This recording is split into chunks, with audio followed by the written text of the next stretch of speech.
네, 문재인 대통령이 정부가 북한에 극비리의 원전을 짓는 방안을 추진했다는 야당의 주장을 보신 것처럼 구시대의 유물 정치로 규정하면서 이례적으로 맹공을 퍼부었습니다. 네, 잠시 후에는 이낙연 민주당 대표의 국회 교섭단체 연설이 예정돼 있는데요. 관련 정치권 이슈들 최민희 전 국회의원, 이상일 전 국회의원과 함께 짚어보도록 하겠습니다. 네, 두 분 어서 오십시오. 안녕하십니까? 예. 지금 전해드린 대로 정부가 북한에 원전을 건설하려 한다 이렇게 국민의힘 쪽에서 주장을 하면서 김종인 위원장이 충격적인 이적 행위다 이렇게 말했습니다.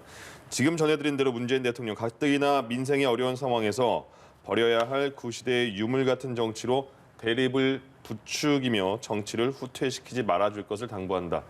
어떻게 평가하십니까? 글쎄 이 문제가 사실은 월성원전 1호기와 관련해서 감사원 감사가 있었고 네. 또 감사 전에 자료가 530건 폐기가 됐지 않습니까? 그 감사원 감사 결과를 바탕으로 검찰이 이제 수사를 하면서 공소장에 원전 관련 자료도 있었고 그게 폐기됐다 이런 게 이제 나타나서 야당은 그 시점에 많은 의문을 가질 수밖에 없다. 그리고 아마 국민들도 그러셨을 것 같아요. 북한의 비핵화가 전혀 진전이 되지 않은 상황에서 과연 북한의 원전 건설을 추진했다. 그럼 물음표가 생기지 않겠습니까? 그리고 게다가 파일을 삭제했다. 공무원들이. 이렇다면 많은 의혹이 생기고 궁금증이 생긴단 말이죠. 그런 맥락에서 이제 야당이 그러면 이에 대해서 정부 입장, 제대로 된 설명 이런 거를 요구를 하고 있었던 거죠. 네.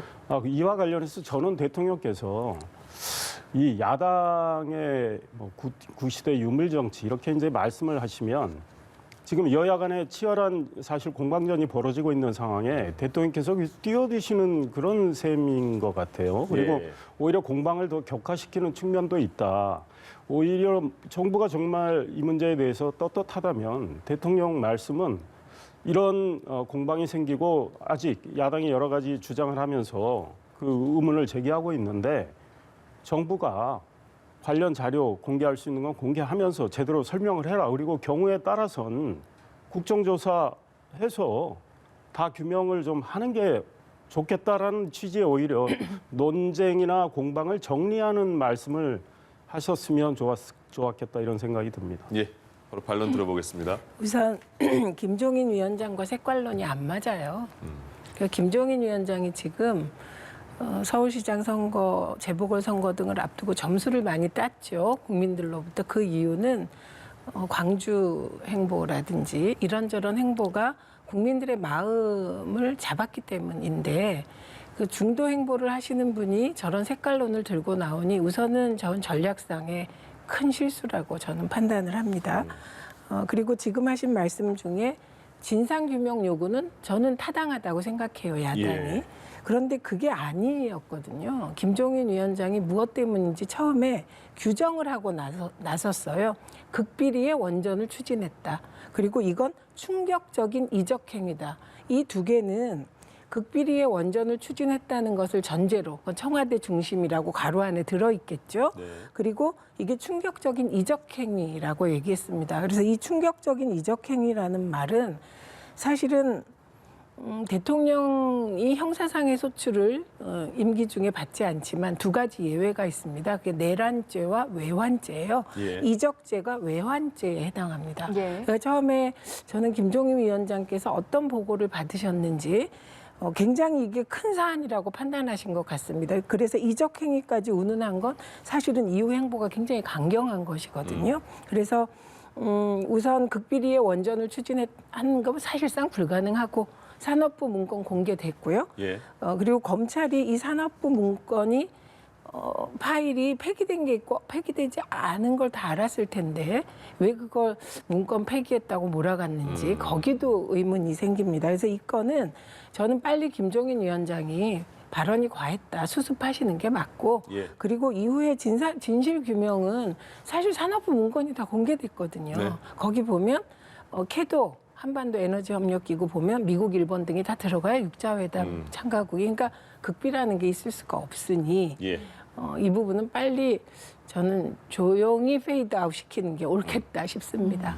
실제로 논란이 커지자 산업부에서도 관련 문건을 공개한 상황인데 그렇다면 향후에는 좀 논란이 사그러들 수 있는 여지가 있다고 보시는지요? 그러니까 이제 17개 파일이 삭제된 것 중에 하나 공개를 했는데 저는 뭐 이 문건 공개한 거는 잘했다고 생각을 해요. 네. 그런데 선택적 공개 측면이 있다. 그러니까 이 상황이나 사실관계 좀 전모를 파악하기 위해서는 이 맥락을 이해할 수 있게끔 해줘야 된다. 예. 그래서 다른 관련 파일도 공개하는 게 좋겠다. 지금 코로나19 때문에 자영업자 소상공인 많이 힘든 상황에서 손실보상은 어떻게 해줄 것인가, 그리고 이낙연 대표가 계속 이익공유제를 얘기하고 있었잖아요. 그 부분이 또 마지막에 나왔네요. 저희가 보내드린 화면에서 마지막으로요. 예. 우선 이낙연 대표님은 목소리가 너무 신뢰가 가세요. 예. 그리고 전반적인 말씀하는 태도나 이런 게 국민들께 위로가 되겠다 이런 느낌이 듭니다. 그게 네. 되게 큰 것 같아요. 태도나 자세가 되게 좋으셨고, 그다음에 저는 그 우분투를 지난번에도 말씀하셨는데 네.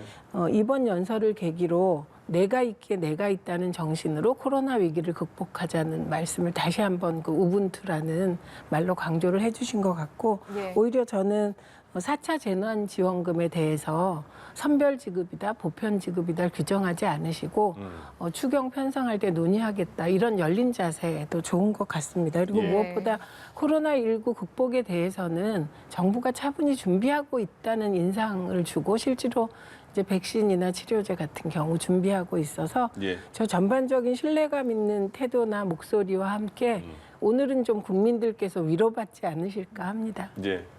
어떻게 보셨어요? 예, 뭐 일부만 봤는데 사실 좀 걱정이 드는 게 있습니다. 네. 그러니까 4차 재난지원금 관련해서 민주당 이낙연 대표가 말씀을 하셨는데 지금 3차 재난지원금 뭐 지급 중이고요. 그런 상황에서 4차 재난지원금 카드를 이제 꺼내신 거는 야당 입장에서는 4월 7일 서울시장, 부산시장 보궐선거가 있지 않습니까? 그러니까 물론 시기는 못 박지를 오늘 않으셨는데 네. 늦지 않게 충분한 규모의 4차 재난지원금을 그게 선별이 될지 또는 보편이 될지 아니면 두 개를 다 믹스를 해가지고 혼합을 해서 선별도 하고 보편도 할지는 지켜봐야 되겠는데 이거를 이제 하시겠다는 의지를 보이셨는데 저는 정말 이걸 선거용으로 국민 세금을 쓰지 말았으면 좋겠다. 예. 그러니까 뭐 야당과 협의를 하겠다고 하셨지만 이 문제만큼 정말 야당하고 진지한 협의를 해서 야당의 의사를 최대한 반영을 하고 누가 봐도 국민이 이 정도면 참 사리에 맞게 재난지원금을 정부가 쓰는구나 이런 생각이 들게끔 해주셨으면 좋겠다는 말씀을 드리고 싶고 예. 이익공유제, 손실보상제 이런 문제들도 야당과 충분히 협의해서 사실 우리 기업들도 굉장히 어려운 상황입니다. 그러나 이제 기업들 중에서 잘 되는 기업, 어려운 기업 있는데 이 소위 정부가 권력이 기업들 손목 비틀지 않고 정말 기업의 자발성 이걸 이제 최대한 진작시키면서 서로 상생하는 이런 모델을 제대로 만들어줘야 되겠다. 그런데 뭐 기금을 만든다, 자발성 강조하는데 그게 사실은 자발이 아니고 정부 눈치를 보면서 어쩔 수 없이 내는 준조세 같은 예. 이런 모양새가 되면 안 된다 이런 지적하고 싶습니다. 알겠습니다. 예. 이제 남아있는 연설에서는 또 어떤 내용이 나올지 궁금한데 이 내용은 일단 여기까지만 짚어보도록 하고요. 저희가 예. 앞서 산업부 문건 공개 네네. 이후에 앞으로는 좀 어떤 상황이 전개가 될 것인가를 그렇습니다. 짚어봤었죠. 이 산업부 문건이 이제 하나가 공개가 됐는데 네.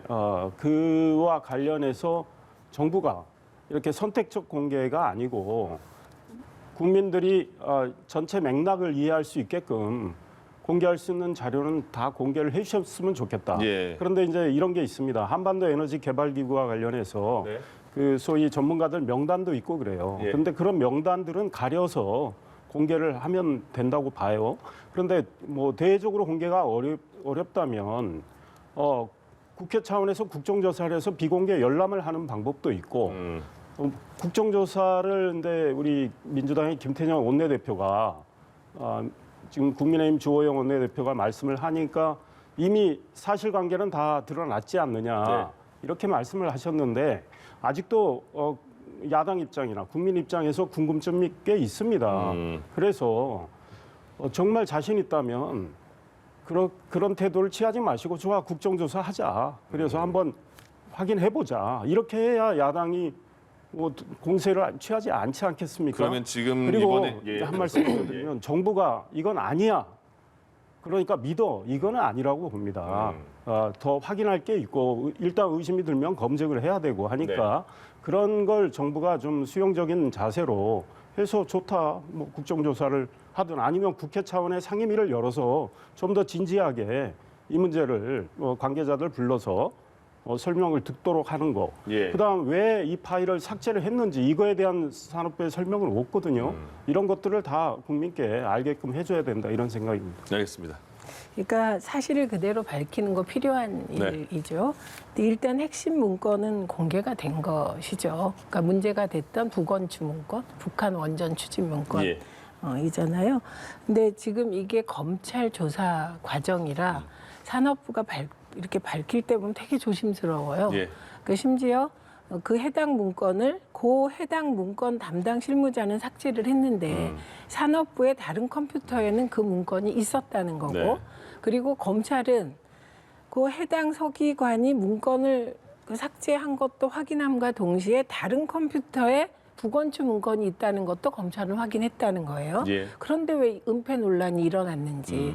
그러니까 애초에 은폐는 없었다는 건데 그래서 석연치 않은 점이 있죠.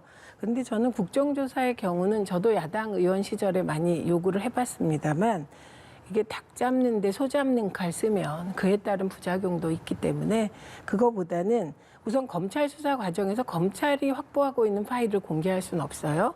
그런데 지금 말씀하시는 추가로 더 공개할 게 무엇인지 예. 이걸 구체화시켜주면 그건 구체적으로 논의가 될 것 같아요. 그러니까 예를 들면 우선은 먼저 하셔야 될 일이 이거를 재보궐선거 전략으로 쓰려고 했던 것 같아요. 처음에 김종인 위원장님이 막 그 말씀하시는 거 보면 이거 뭐 굉장히 큰 사안으로 본 것 같은데 예. 이게 사실 좀 무리한 억측이셨거든요. 그럼 이 부분은 빨리 폐기를 하셔야 될 것 같은데 제가 이게 당분간 더 갈 것 같다고 생각하는 건 이 문건 관련한 국민의힘 배준영 대변인이 그 논평을 발표할 때 보면 이게 중장기적으로 어떻게 하겠다 이런 부분이 있었어요. 예.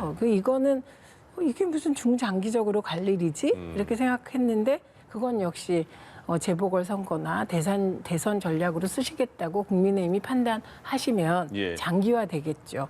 그런데 이건 내용이 제가 이게 몽환적 색깔론 같다. 이거는 정말 이 극비리에 무슨 원전이 투명하게 지울 수 있는 것도 아니고 성냥개비 몇 개 갖고 지울 수 있는 것도 아니고 네. 예. 아마 문재인 대통령이 투명 원전을 만들 수 있다는 건 전지전능이어서 이거는 빨리 저는 그 진실 규명만 놔두고 예. 나머지 이제 색깔론적 발언은 빨리 거두시는 게 그 국민의힘에도 좋고 예. 국회에도 좋을 것 같습니다. 이건 어떻습니까? 어제 그 국회의장과 원내대표 간의 회담에서 주호영 원내대표가 국정조사를 꺼낸 거는 지금 산업부에서 보고서를 발표하기 전 아닙니까? 시점으로는요? 네.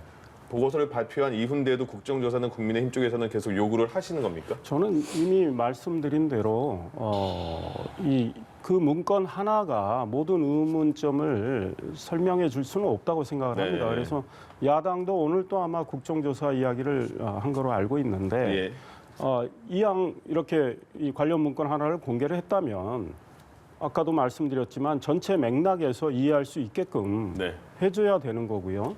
그 다음에 이제 그 공무원 생리들에 대해서 많은 국민들이 이런 말씀하세요. 예. 그리고 저도 실제적으로 제가 아는 공무원들한테도 물어봤습니다. 뭐 과장급, 서기관급 공무원들한테 예. 사실 북한에 이제 원전을 추진을 하는 거. 그다음에 이제 우리 쪽에 신한울 3, 4호기를 완공을 해서 전력 송금하는 거. 네. 이게 사실 현금 지원 마찬가지거든요. 근데 이제 북한의 비핵화가 전혀 이루어지지 않은 상황에 또 예. 북한이 핵확산 금지 조약 체제에 복귀도 하지 않고 국제 원자력 기구 전면 사찰 뭐 수용한다 만다 이런 입장도 없는 상황에서 이런 계획을 공무원이 실무 차원에서 아이디어 차원에서 과연 세웠을까 이런 궁금증이 있습니다. 예. 예. 왜냐하면 이 문건을 만든 시점이 2018년 4월 27일 그 판문점에서 남북 정상회담이 있고 나서 5월에 만들어진 거 아닙니까? 그렇다면 그 이후에 정부 차원에서 일종의 뭐 남북 간의 협력 관계가 좀 더 그 당시 생각하기로는 예. 무르익을 수 있다고 판단을 해서 여러 가지 방안을 검토를 좀 해보라고 지시가 내려왔을 수도 있어요. 이거는 이제 추측이신 거죠? 그렇죠. 예, 예. 추측의 영역인데 이런 것들을 이제 다 궁금한 점들을 관련 관계자들 네. 또 공개할 수 있는 문건들 이런 것들을 다 확인을 해가면서 이제 검증을 한 다음에 마무리를 져야 되는 거죠. 그러니까 예. 어제 예. 산업부 공개 문건 하나 나왔으니 이걸로 끝이다 이러기는 저는 어렵다고 보고 알겠습니다. 정부가 정말 이 문제에 대해서 자신 있다면 공개할 수 있는 거 다 공개하고 국정조사도 수용을 정부가 한다면 오히려 지금 여당이 국정조사에서 훨씬 당당하게 야당이 이런 점에서 뭐 야당의 주장이 무리하지 않았느냐고 정부 여당이 공세도 취할 수 있어요. 그런데 예. 그걸 안 하시는 건 잘 이해가 안 된다 이런 생각이 듭니다. 저는 네네. 국정조사 건이 아니에요. 이거 아니고 지금 언론 보도만 봐도 이제 보수 언론이 사실 자가당착에 빠졌어요. 왜냐하면 2018년 4월 27일에 이제 그 보수 언론 보도 찾아보시면 북한의 원전 지어주자는 보도 많이 있었어요 그때. 그리고 그 분위기를 정확히 반영한 게 산업부 문건입니다. 네. 그러니까 이제 지금 말씀하신 지시 여부와 관련하여 오늘 최재성 정무수석이 지시한 바 없다. 예. 이거는 그 말의 신빙성이 가는 게 그 원전 문건 보시면 내용이 정말 그 말이 안 됩니다. 우선 이제 첫째는 DMZ의 원전을 건설하는 방안이 이안이거든요. 네. 예. 그런데 문재인 대통령은 DMZ 평화지대를 이건 박근혜 전 대통령도 공약하셨었죠. DMZ 평화지대를 공약했는데 그 산업부에 DMZ의 원전 건설 고려하라는 지시가 있을 수 있겠습니까? 이거는 저는 그 문건을 만든 공무원의 마인드는 정확하게 원전 마피아 마인드와 일치하고 있지. 예. 오히려 그 문재인 대통령이 생각하는 북한의 에너지 구상은 원전보다는 신재생 에너지 쪽일 거라고 생각을 합니다. 네. 그래서 네. 저는 지시 여부는 청와대 정무수석이 아니라고 오늘 이제 라디오 방송에 나와서 확인을 했어요. 이걸 못 믿겠다. 끝이 없는 거예요. 그러니까 처음에 이게 극비리의 원전을 북한에 지어주려고 했다가 이게 극비가 아님이 밝혀졌어요. 그럼 이게 실무자 차원에서 검토했다고 하니까 지시가 있었을 것이다. 쟁점이 자꾸 옮아갑니다. 그래서 지금 오늘 그 보수 언론 보도를 보면 쟁점이 완전히 옮아갔어요. 옮아가서 정부가 자가당착에 빠졌다. 이걸 지적합니다. 그러니까 예. DMZ의 평화지대를 구상해놓고 거기 원전 짓자고 왜 하냐. 근데 이 모든 전제는 청와대가 지시했다는 게 사실로 확인돼야 되는 얘기인데 추측을 전제로 비난하고 있는 상황이거든요. 그래서 예. 저는 이 문제는 그 말씀하시는 추가로 공개돼야 될 문건이 무엇인지 국민의힘에서 콕콕콕 찍어서 요구를 하면 산업부가 내부 검토위원회를 거쳐서 공개하거나 안 하거나 하지 않겠습니까? 예. 근데 정말 이거는 위험한 게임이라고 생각을 해요. 네. 왜냐하면 NLL 대화록 공개가 2012년 대선을 사실 향방을 결정지었는데요. 예. 이게 거꾸로 상황이 될 가능성이 있습니다. 그래서 이 부건추 문건을 선거 전략으로 쓴다면 그건 오히려 실이 훨씬 많을 것이다. 모르겠어요. 서울은 확실히 실일 것 같고요. 저는 야당에. 부산은 약간 도움이 되지 않을까 싶습니다. 예. 그래서 이런 선거공학적인 관점이 있다면 빨리 버리시는 게 좋고 이게 다른 열차도 아니고 색깔론 열차에 올라타면 예. 기호지세 되거든요.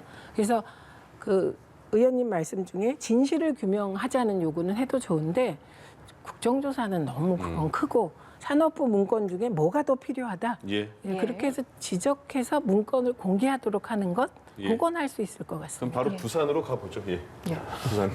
부산이 지금 김종인 위원장이 보궐선거를 앞두고 부산행을 갔습니다. 근데 어제 처음으로 가덕도 신공항에 대해서 분명하게 지지 의사를 밝혔거든요. 이에 대해서 좀 당내에서 통합해서 이야기가 다 된 것인가? 그게 아니라면 향후 논란이 될 여지는 없겠는가? 이런 이야기들이 나오고 있어요. 일단 당 대표격인 김종인 비상대책위원장이 또 비대위원들과 가서 부산에서 비대위 회의를 열고 부산 경제 발전에 대한 입장을 냈기 때문에 예.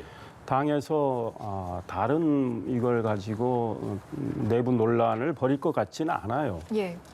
그러니까 이 부산 보궐선거를 앞두고 많은 고민이 있었던 거죠. 여당이 가덕도 신공항 드라이브를 세게 거는 상황에서 네. 또 부산 민심이 그쪽을 지지하는 측면이 강하기 때문에 고민을 했던 건 틀림없고 네.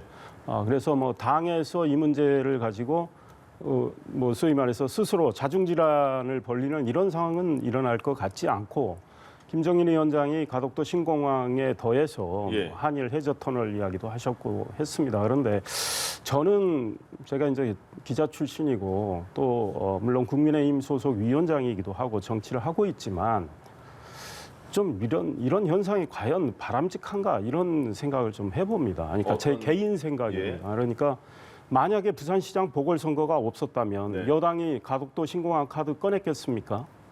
이런 의문이 들고 여당이 그걸 드라이브 거니까 야당이 또 현실적으로 득표를 걱정 안 할 수가 없는 상황에서 예. 또 신공항 이야기를 이제 하고 하시는데 이 전문가들이 1년가량 신공항 문제에 대해서 검토를 이제 했지 않습니까? 예. 그래서 1번 김해 신공항 만드는 거, 김해공항 확장하는 거죠. 2번 밀양의 공항, 3번 가덕도. 근데 가덕도는 김해공항 확장하는 것보다 10조 원 이상 더 드는 상황입니다. 그런데 그 결론을 낸 다음에 어떤 사정 변경도 없어요. 사정 변경은 딱 부산시장 보궐선거 하나 이겁니다. 그런데 이렇게 국가 미래와 관련된 문제인데 국민 세금이 대거 투입되는 문제입니다. 이거를 그냥 선거를 앞두고 김해 신공항은 백지화를 하고 가덕도로 간다. 이게 과연 옳은 건가? 이런 그러면- 문제 제기를 하고 싶어요. 그러면 지금 그 정부 여당이 지금 선거 때문에 이렇게 가덕도로 몰아붙인다. 근데 국민의힘도 같이 정하지 않았습니까? 그럼 국민의힘의 결정도 좀 잘못했다고 그래서 보시는 겁니까? 제가 이런 정당이 선거에서 이기기 위해서 존재하고 예. 또 이겨야만 정당의 어떤 비전과 구상을 펼 수 있습니다. 그런 현실은 이해하지만 정말 진지한 어떤 소위 공론화 과정도 없이 네. 이렇게 일사천리로 가는 이런 상황에 대해서 저는 우리 정치인 전체가 좀 자성하고 앞으로는 교훈을 삼아야 된다 이런 생각입니다. 알겠습니다. 만약에 말이죠. 예. 밀양공항을 원하는 지역에 보궐선거가 있었다면 여당이 밀양공항 카드 들고 나왔을 겁니다. 그러면 이렇게 하면 되겠습니까? 우리의 국가의 균형 발전 또 국민의 세금을 쓰는 문제입니다. 국가 미래 세대에 대해서 부담을 전가하는 문제라서 네. 이 문제는 저는 개인적으로 굉장히 정말 우리 정당이 성찰하고 반성하고 교훈을 삼아야 된다 이런 생각입니다. 알겠습니다. 원론적인 문제 제기에 동의합니다. 네. 네, 그런데 선거가 없다면 아마 정치인들은 아무것도 하지 않을 거예요. 그나마 선거가 있기 때문에 저런 공약이 나오게 되는데 만약에 가덕도 신공항이 선거에 도움이 되지 않는다. 이건 다시 말해 부산 시민들이 바라지 않는다. 그러면 여당이든 야당이든 그걸 공약으로 내세울 리가 없잖아요. 예. 그러니까 가덕도 신공항은 제가 저희 시집이 부산이라 들어보면 30년 전부터 공약으로 등장했던 네. 거라고 합니다. 그래서 이게 필요한 거야? 아니야? 이런 건데 이번엔 조금 다를 수도 있어요. 왜냐하면 이번 재보궐선거가 징검다리 선거거든요. 재보궐선거 지나면 곧 아, 대선이기 때문에 예. 이번에 가덕 신공항 특별법이 통과된다면 이건 이제 건설이 되는 것이죠. 그러면 일단 법이 통과되고 나면 여야가 힘을 모아서 가덕도 신공항이 이제 이 말하자면 동북아 전체의 새로운 관문이 될 수 있도록 애를 쓰는 과제만 남은 거예요. 예. 그래서 이게 빌공짜 공약이 되지 않을 가능성이 높다는 점에서는 이번에는 그래도 조금 유권자들 입장에선 신뢰가 있을 수 있는 거라고 생각합니다. 예. 근데 이 부분은 사실 야당이 굉장히 힘들었을 거예요. 왜냐하면 지금 말씀하신 밀양이건 아니면 김해 신공항을 확충하건 이게 전부 야당의 텃밭에서 벌어지는 일이거든요. 예. 그러니까 이게 민주당 입장에서 그 지역은 지난 지방선거 때 부산시장을 민주당 쪽 후보가 이긴 것은 아주 예외적인 상황인 것이죠. 그렇기 때문에 도전자의 입장인 거예요, 늘 여당이. 예. 근데 여당은 국책 사업을 공약으로 걸고 그걸로 표를 얻을 수 있는데 사실 야당은 이게 약간의 자중질환의 느낌이 있는 게 이게 신공항 특별법을 통과시키는 주체는 김종인 위원장이 아니세요. 주호영 대표세요. 예, 예. 근데 주호영 대표가 어제 행사에 안 나오셨어요. 예. 네. 되게 복잡한 상황이 이어지는 거죠. 그러니까 네. 이게 어떻게 보면 부산은 완전히 국민의힘이 이겼다고 생각해도 되는 선거였는데 요즘은 이상하게 그게 혼전으로 빠져드는 그런 상황이고 주호영 대표와 김종인 위원장이 빨리 예. 태도를 정해야 될 것 같습니다. 근데 거기에 한일 해저 터널까지 얹으신 건 사실은 아까 말씀하신 이상일 의원님의 문제 제기의 입장에서 네. 정말 이건 야당의 선거 전략이 아닌 거거든요. 원론으로도 그렇고 선거 전략으로도 그렇고 조금 좀 빨리 정리를 하셔야 될 것 같습니다. 네, 알겠습니다. 두 분 말씀 여기까지 하겠습니다. 최민희 전 의원, 이상일 전 의원 두 분과 함께했습니다. 고맙습니다. 고맙습니다. 예.